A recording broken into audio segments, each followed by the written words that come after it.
Hey guys, it's Celine. It's Tuesday, the 2nd of November. I'm trying to not be so close into the camera because I'd like you to see my shroom hoodie as well.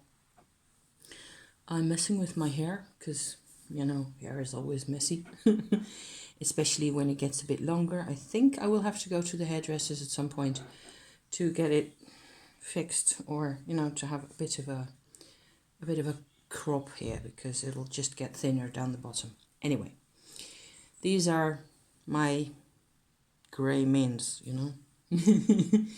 getting grayer. Witchy check-in today, hopefully. Third attempt at starting the recording, but then again, that's all part of the game of vlogging, because you have to stick something behind the phone and for it to... Also, no glasses for the minute. I just took a painkiller because my slightly trying to have a bit of a problem in there. So as the painkiller kicks in, I will probably be okay enough to put my glasses on. They're right here. And then I will also be able to see me. Whereas at the moment you can see me just fine, which I hope, or whatever. Because these are tough times. For me, it has been the most, I think, extraordinarily difficult to handle, I don't know, kind of a phase for myself, which I have looked forward to, actually, for a long time, which I was expecting to happen, this phase, this development, this change, okay? Is something I was actually wanting and working towards. And now that it's here, I'm kind of freaked out. So this is what it's like. And I'll just have to figure it out.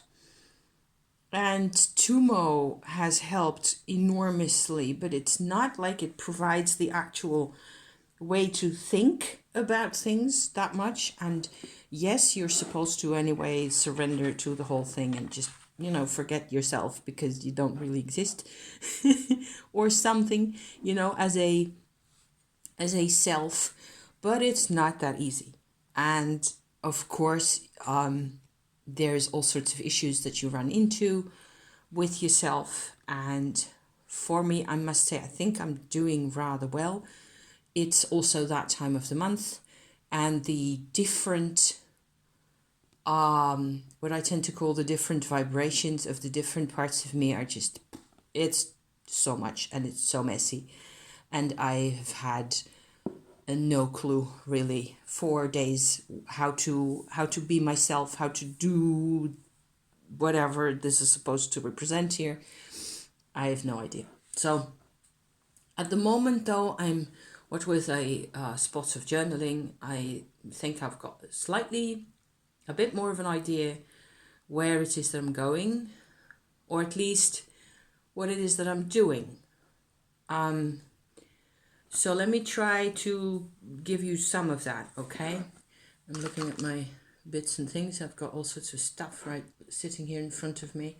I also brought 2 really pretty pebbles that I've been using. This is a Septarian, which I kind of feel is the labradorite, really pretty as well. Especially this one, I feel or the combination really of these two is helpful to give me a bit more of a sense of stability inside, so I can actually journal and vlog and, be in a state of, I can, do this. And so, yeah, so these have been quite close to me. They've been inside the hoodie pocket right there, for a bit, and like they're sitting here right now. And I've got a couple more stones close by. I was thinking of the one I've got here, which is a very clear quartzy. It's actually Mary Magdalene quartz, which you can tell because it has, you won't be able to make this out, but it has like tiny little reddish hematite iron, right? Little streaks in it, and the vibration. So yeah, rock crystals come in a ton of varieties and a ton of versions, and this actually sort of opens up the consciousness, you know, towards less materialistic levels than compared to these two. So nice to have as well. Breathe, because if I don't breathe, we won't be here very long, will we? It's been such a roller coaster because of the, well, luckily I was kind of prepared, I suppose. And I have been going through these emotional processes with my Tumo practice, where it turns out your chakras, especially in 2, 3, and 4 chakras, I have found it helpful with the Tumo energy in there to think of the chakras as having growth rings. So like a piece of wood, I'm looking around to see if I've got a piece here, but I don't think so.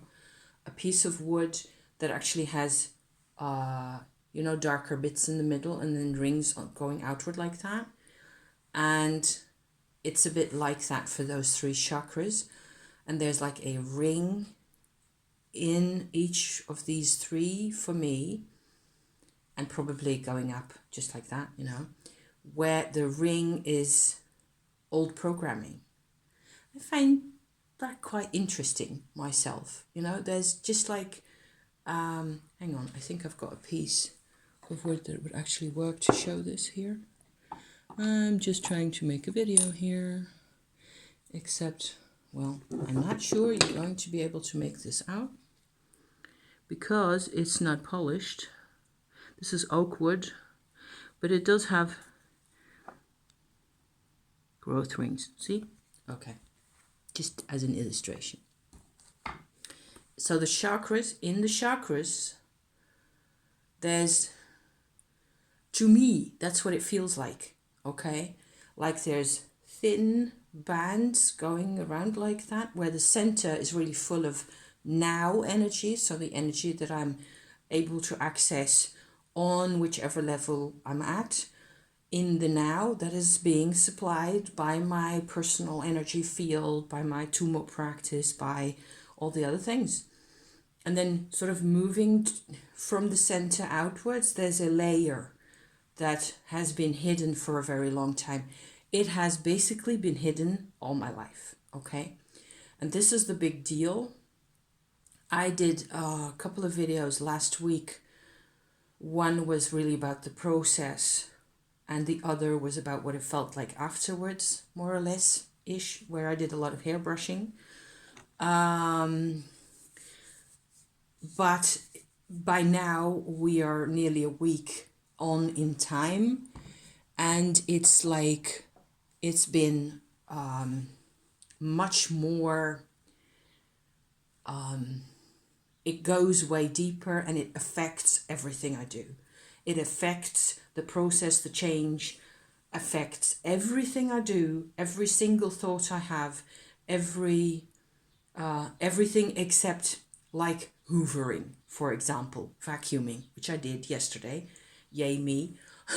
I actually did a good job of that, and it was long overdue, I am telling you.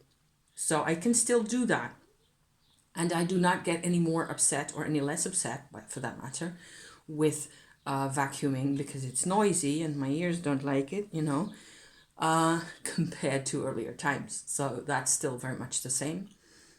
But other than that, other than, sheer simple physical activities, physical labor, basically, I feel like nothing in my life at this point is the same as it was 2 weeks ago, and the rest of my life before that. So this is big. This is a massive change where, just to recapitulate, if you haven't seen any of my previous videos, which I think is completely fine, you know, because anybody, this is the internet, so you can just run into this and click on this because of the hoodie, you know.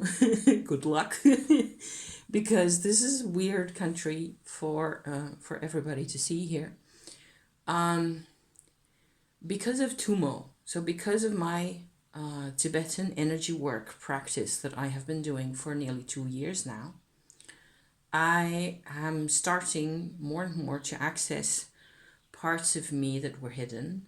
And these are the actual parts in the chakras, these growth rings that I was talking about just now. Or at least that's one sort of acceptable way for me to picture how this all ties together into my chakra system, which is one acceptable way of talking about one's energy profile outward to the world, you know, things like that. It has, the Tumo energy process means to transform your personal Kundalini energy. Shakti energy is another word that I use more often than Kundalini, basically. Using this very particular, very specific Tibetan practice that I have, what with reading about it and practicing and trying out, I have actually managed to create this practice for myself 100%. I have not had any teachers. I have, however, always had a lot of affection for everything related to Tibet. I'm also rather a believer in past lives, so I have a conviction, I think I should say, that there's some kind of a Tibetan past history for me as a person that goes back quite a while, quite a bit, a few centuries at least, where I knew about this stuff. Otherwise, I would not have gotten to where I am today with this practice. So I am one of the few people, I think, who is regenerating their version of the Tumo practice. In my case, without the actual Buddhism, but there's thoughts that can be had about that, for Western people. Okay, this is on my channel, this is basically what I do. Most of the time, it's what I am doing. I'm also incorporating occasional artwork or astrology or other bits and pieces or bits of nature into it because I think that's fun or because I like doing that, you know. And so there's more stuff around this. It will all hinge around my life on this earth. I perceive this to be a very witchy process. It has all the characteristics of what I believe witchcraft to be, which is a search for freedom, for personal freedom, also a search for personal authenticity, which is the single witchiest thing that you can want in life, I believe. So that's my vibe, you know, that's where I'm coming from. This whole search for authenticity has been on my mind, I think, for the past 10 years or so, since maybe a bit more than that, 12, 13 years, since I started noticing, I was in a work situation at the time, I started noticing more and more that the ways that I had of doing things and of engaging with people and interacting with people, I couldn't actually really relate to people enough. I had enormous problems really relating to people, and there was a whole part of me inside of me that was just basically fossilized, like fossilized wood, really. So there's the growth rings again. Everything was just one lump, inert.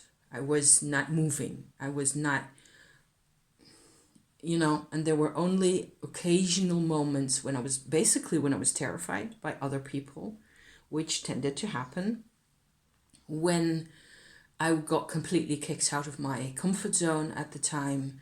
I had huge anxiety. It came and went without any explanation. I had absolutely no clue how to make this any better for myself or for other people for that matter.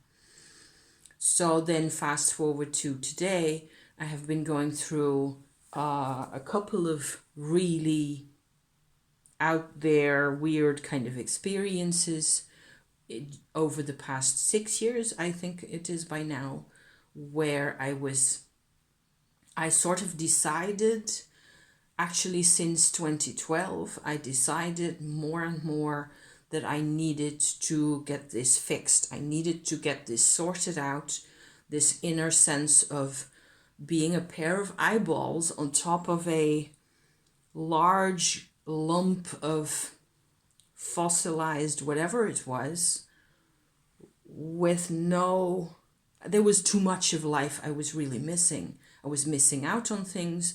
I was incapable. I was incapacitated. I was paralyzed, whatever you want to call it. It was all of that, really.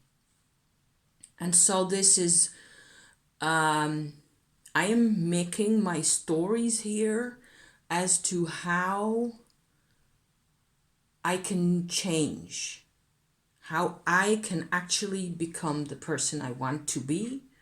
How can I access qualities inside me that I know are there, that I was never really able to access, that I never had the strength to believe in, that kind of thing, because how hard is it to really believe in yourself? Because there's stuff in there, fossilized stuff, right, that prevents us from accessing deeper layers of ourselves that we need in order for the belief to be genuine, to be authentic, to be as, large as possible. And it's a flexible thing. And you need some types maybe of access to the real you that carries the scars and the pain and the things from God knows when.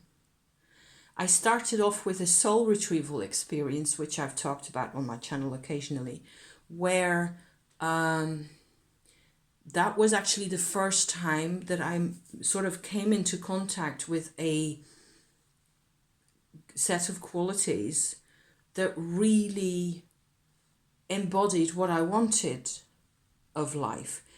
Looking back on that experience now, I tend to say, I think it was real. I still think it was a real soul retrieval, because in the sense that a soul retrieval is real when we are brought in contact in whatever form, in whatever way, with a part of ourselves that is, in my case, it actually had to do with a past life.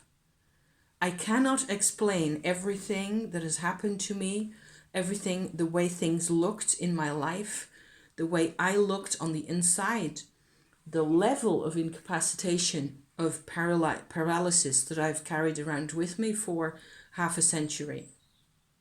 I cannot really fully explain that without there being a soul loss and or soul retrieval, which is the other half of that story, connecting me to an actual past life, which was somewhere in the 14th century. So there's that, okay? There's that part, which really, it's very hard to explain. It's kind of hard to get your head around. How is this even possible? And I suppose it becomes possible when you really need it. And I needed it. It has been my path, okay? First, there was the soul retrieval experience through an actual regression hypnosis session on YouTube that I did, where I just landed nearly immediately next to this person in this situation where we were in a dungeon, and this person was my other part of me, and I could feel it, and it was so strong. It was it was mind-blowing how much this person actually had all the qualities that I wanted.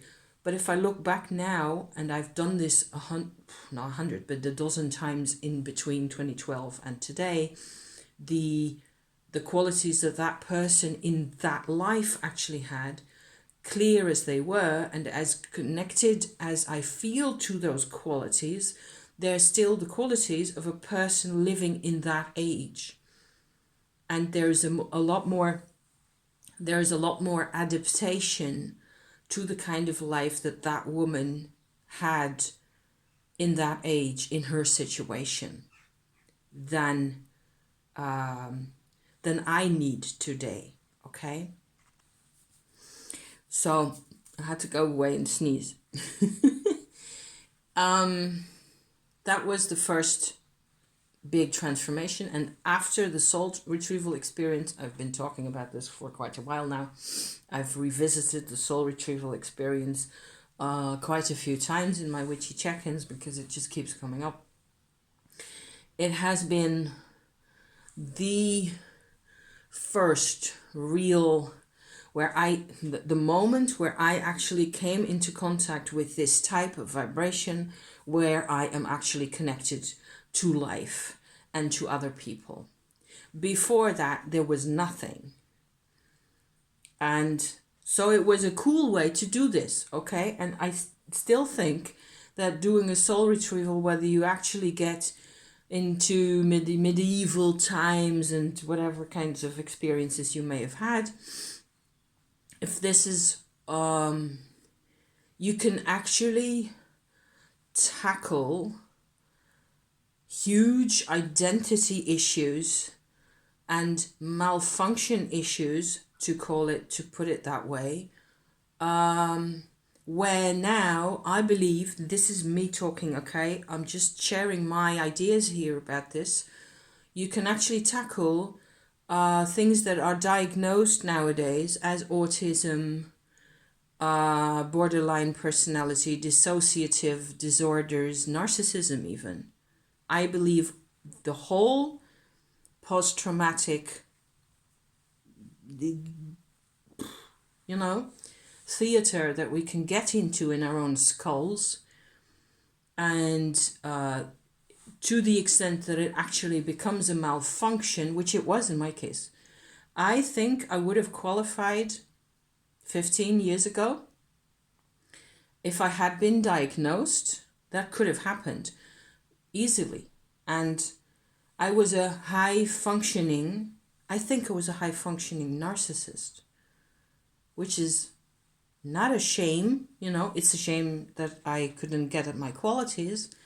And I have been on the path to change that, basically. So I was not necessarily psychopathic. I carried a lot of trauma around, but I had no emotional tools and no ways of getting at my tools to the extent that they're there, because everything had been deactivated. So going back to, I'm closing off the chapter about the soul retrieval, okay? I'm going back to my Tumo practice. What the Tumo does is the transformed Kundalini energy in your body, which really belongs to you. It's really the energy that has been building and keep maintaining your body all this time. It can actually heal this kind of stuff, okay? It will heal this kind of stuff, whether you like it or not. It will just fiddle in there and pull your strings until you sort of adjust and find new types of balance and make sense in whatever that means to you, really. So hence the sharing, because I think this stuff is cool and fascinating, and it doesn't get done, not yet anyway. So recently, fast forward, I've done a lot of different types of psychotherapeutic processes and research, all of them at home and most of them by myself. I've done Tumo for 2 years now, nearly. I've used Teal Swan's completion process quite a bit, which is one of the few books that I actually went and bought and read and used. So I still use that kind of a thing more or less regularly, where I feel this is what I need to do. She's the only person, I think, who constantly comes back to this idea that you have to be on the side of your inner child and be on the side of the person that wants to be connected to other people. And whatever that really means, that is just a human, such a human basic need, to the extent that I still have to wrap my head around this, because for me, and this is the recent bit, okay, the recent bit, which is why I'm still in a bit of a mess at the moment.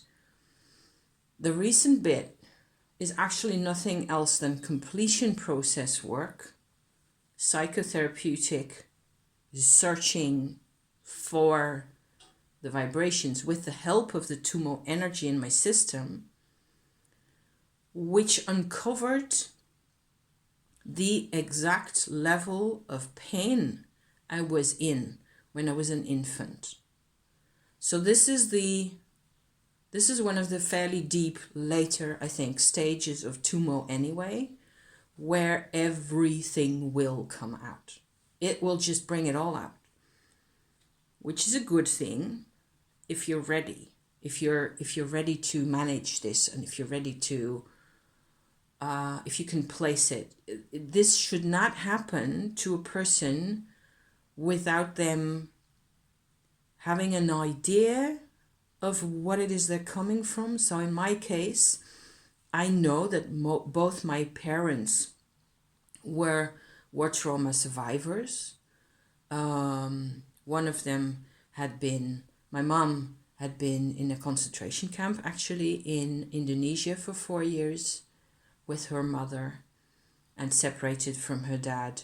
Then again, she'd endured more problems with her dad before the war, actually, even. So my dad is a descendant of a family who he maybe even you could say he is accidentally a Holocaust survivor, him and his parents.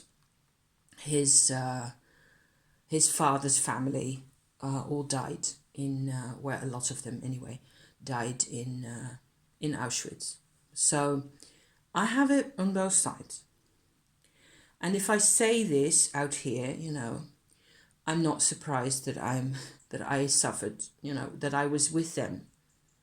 I was actually with them in all of it, because when you're 2 months old, they can't hide anything from you, no matter how they try. And boy, did they try. They both tried really hard. And this is why I didn't have any tools, because they didn't teach me any tools. Not my parents, not school, not the different types of school I've been to. The things they taught me, I have learned.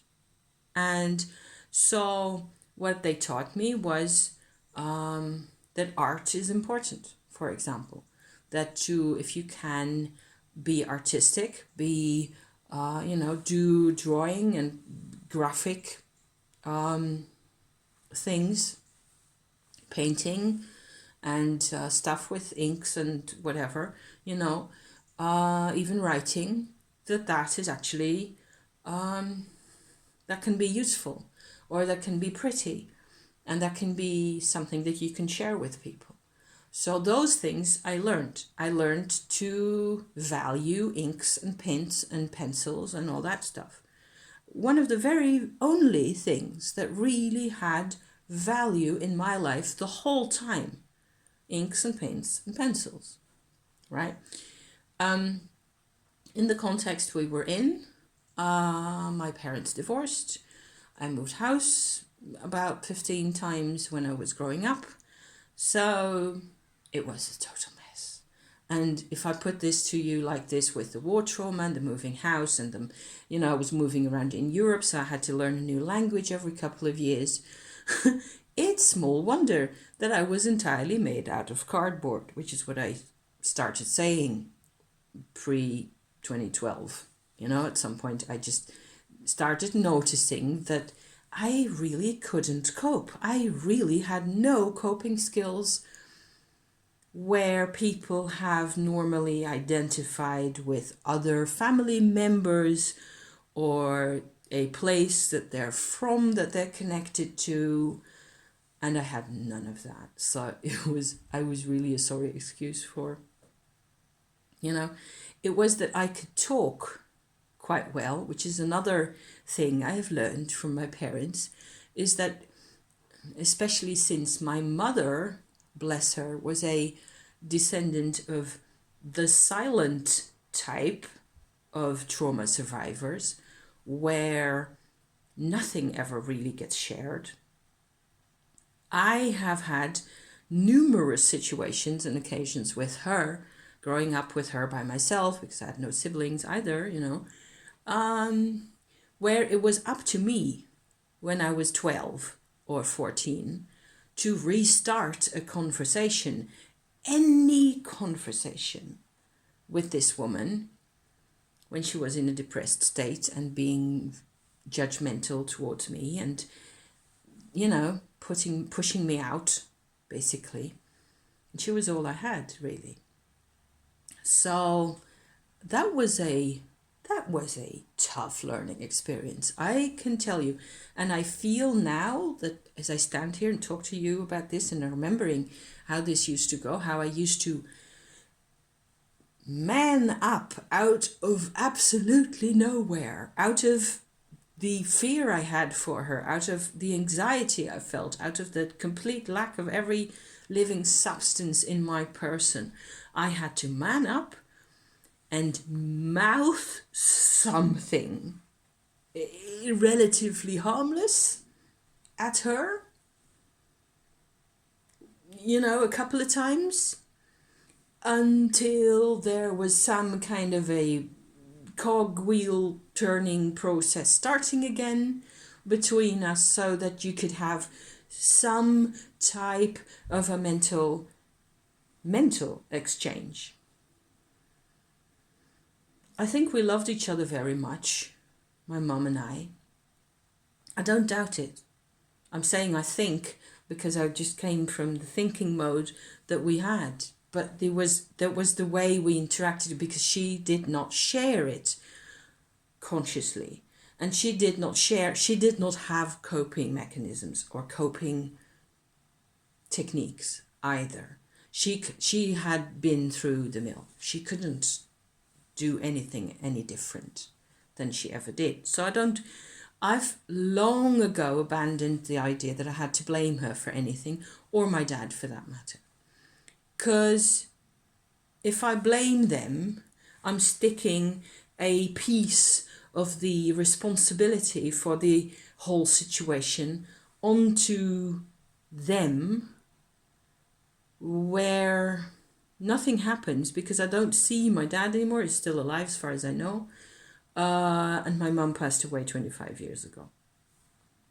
So nothing happens with that responsibility, with that accountability, if I just blame, if I just say. Then again, there is a part of the whole situation where you might say, okay, so you might have done different. You might have chosen to, for your child who's innocent, who's 4 years old at the time, or however old I was, or 12, you might have, but they couldn't. What you did, what you got, was what they had. This was it. This was the kit I was given. So the painting and the drawing and the talking, those are the things that I can do, right? Hence the video making, because that's other people. Actually, I'm surprised to see that people need prompting to have a machine over here saying what they need to be saying.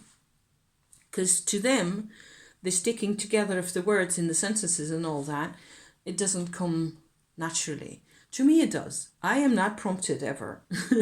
I don't need... My husband can attest to this. She does not need any prompting. So, she does occasionally need a sip of water. So, I'm trying still to get back to my point here. My point being that last week I had this experience where this deep, actual pain of this 2-month-old kid surfaced inside me. And I have been through this type of an experience before, but each time the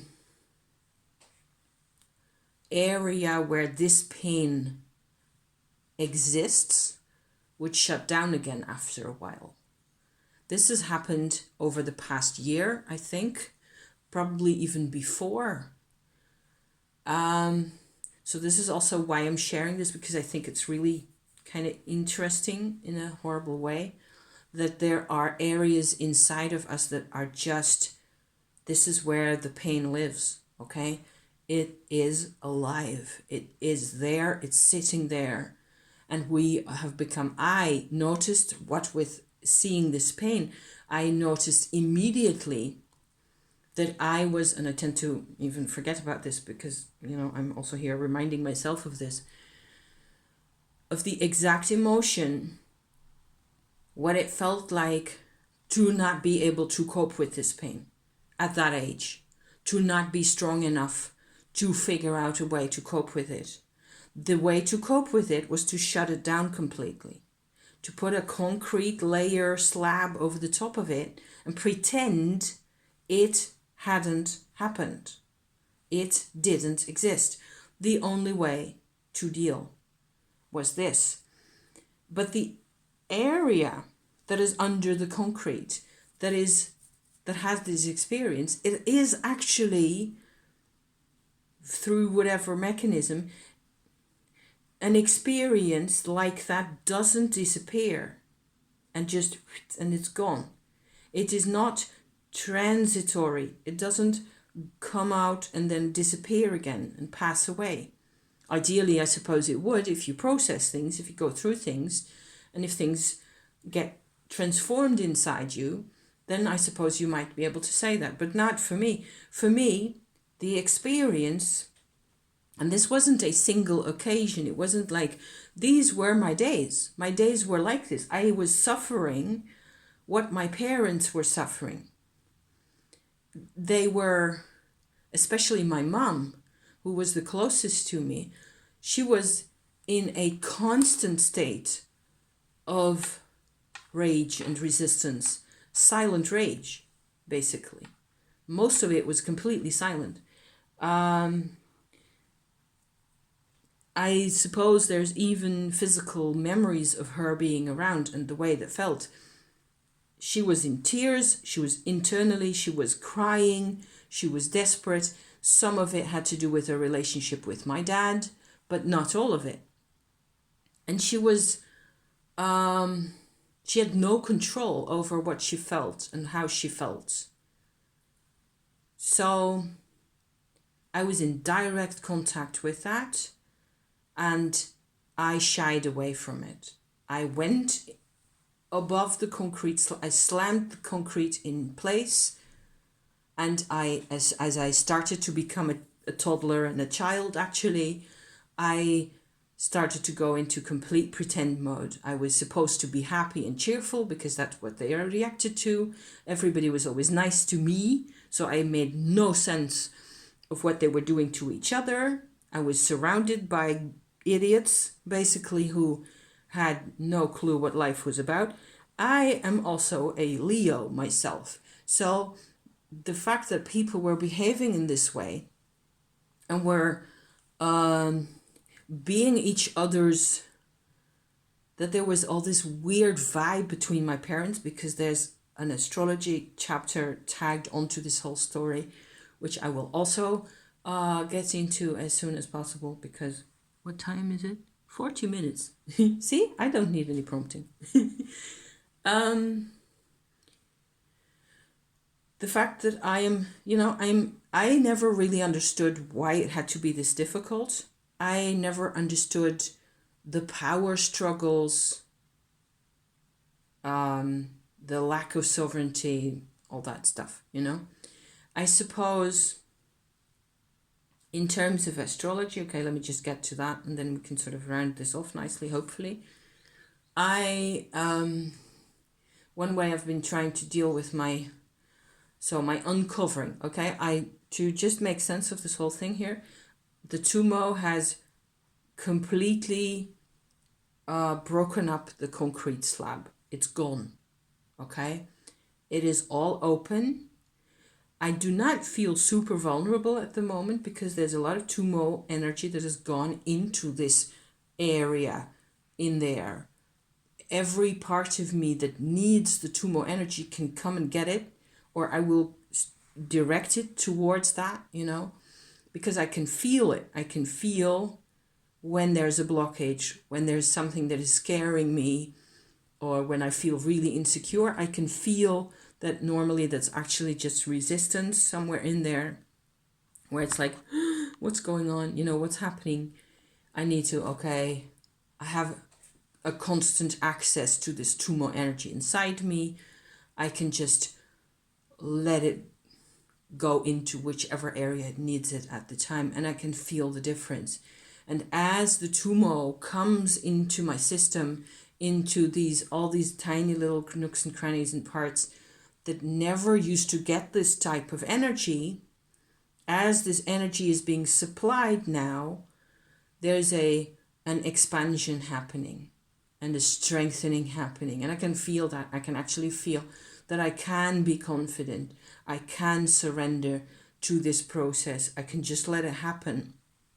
And I can rely on myself, on my brains to be, aware of whatever needs doing, to anything.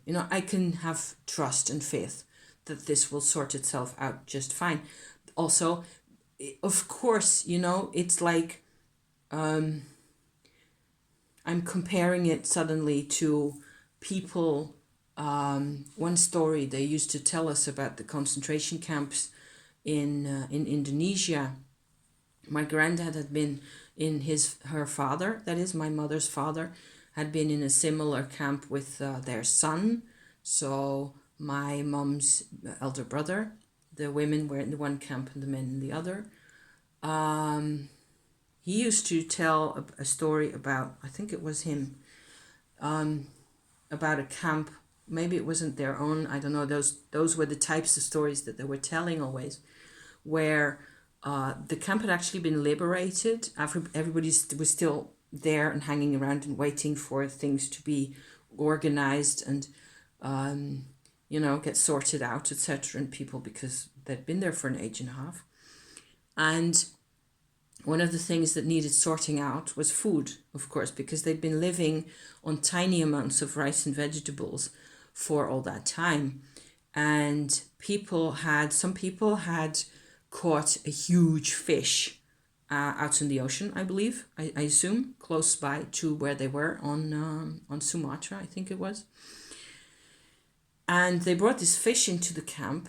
So like a cart with a huge, I have this imagination of this huge truck size, 20-yard long, massive beast from the sea that they caught. It will have been slightly less huge than that.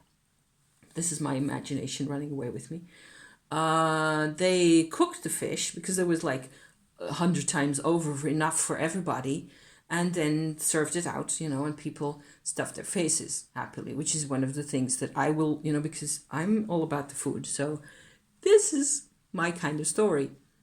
But that people actually died from indigestion because they couldn't stop stuffing their faces with this fish that they just got, and this fresh. It must have been so beautiful. But they didn't, For me, the psychology, the inner process of finally coming into contact with this infant self, this starving infant, I have to make sure I feed the infant, regular little helpings of Tumo, regular, pats on the back, taking it with me. It's coming with me wherever I go. If I go to the shop, yesterday evening I went to the shop to get us some dessert, and I feel like $1,000,000 because I'm out in the street. This kid is sitting right here, and eyes open. It's aware of the world. It's aware of life. And it's bloody awesome, but it's very different from what it used to be like for me. I have missed this myself. I myself am the grown-up, so to speak, in this situation, is also starving for the presence of this child. I think this is a very good kind of an image to use in all sorts of types of situation, where rather than talking about the needs that we have, how about saying we are starving for the presence inside us? Just a thought here. So I was going to talk about the astrology, okay? Final bit. I will try to make this nice and short and sweet. I have been attempting different house placements for my parents, especially my dad, where I would end up with a chart. So I have adapted his birth time. Okay, I know his date of birth. That's the other freaky thing about my parents, is that they were born 2 days apart. So there's like a day and a half between them. And or is it 2 days? I think it's just a bit more than 2 days. Very little difference between the charts, only their house placements, so the ascendant, midheaven, descendant houses, those kinds of things are different for them. And for my mum, I have a fair indication what her ascendant can be. So like a 75% assurance that what I've got is actually the correct placement. It might be a couple of degrees off. You never really know. But she told us she thought she was born at 7 o'clock in the evening. So that's an indication in Indonesia. So you have to adapt all that. You can put all that in your astro.com free chart business and just get all the things out of there. For my dad, I have no idea of his time of birth. I have the date, but not the time. So I've been trying out different times to see what comes out and how likely that is. I know enough about astrology by now to get a sense of, okay, so if I have this situation, I actually get this type of a pattern. And also I can do a synastry between him and myself, for example, which is enlightening, with him and my mum, which is a different kind of an information coming out, that kind of stuff. So by now I think I've got a fairly decent idea. I won't go into any more detail because it'll bore the pants off you, certainly after 3/4 of an hour. It has been helpful. And I will still have to go back and look at it, but it's a very left brain, right hand, for me, type of activity. And I wanted to point that out as well, which has been really helpful for me. I've been doing, where I was always drawing with my right hand only, I've been doing a lot of left-handed drawing recently, which has helped. That is like an activity that will actually support the area inside me by making it contribute something, by making it be a part of my life, and the drawings are a bit more wobbly than I'm used to, but it can do all sorts of things in there. The it that is another side of me, really, whereas the astrology is really a mental exercise, but I still have to get really close to what I think those people really felt themselves, rather than what they were projecting outward. So astrology is really cool for that. It can be really cool but it takes years. It just like Tumo, it just takes years.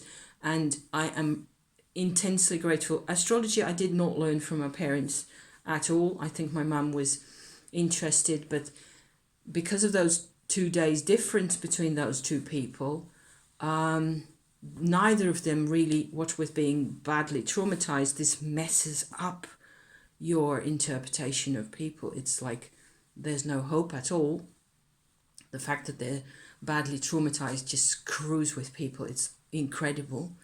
But apart from that, in terms of temperament, I think neither of them really had the patience to sit and fiddle with an ascendant placement until you say, okay, right, now if I go like 15 minutes before, I get a Pisces ascendant. But then I don't believe this is because I don't get I get a set of consequences from each of those placements. So there. So all great things. The balancing out of the left and the right bits of things, bits of me, is a continual process. I will be going to Amsterdam the end of this week. Actually, on the new moon, on the 4th of November, I will be at the Holocaust Monument, and I will have to go there and just look at this and see the names, and I'm hoping that I will be able to, what's decent, to grieve a bit, and I will never forget those people. And those are my parents, my dad's relatives that he knew before the war, some of them. And so he can't really tell me anything much about them. And it's okay. It's really okay the way it is. I will be able to close off a part of that chapter at least, in the sense that what they mean, it makes more sense now to me because I understand myself really. And it will be a new life going forward, It really already is a new life.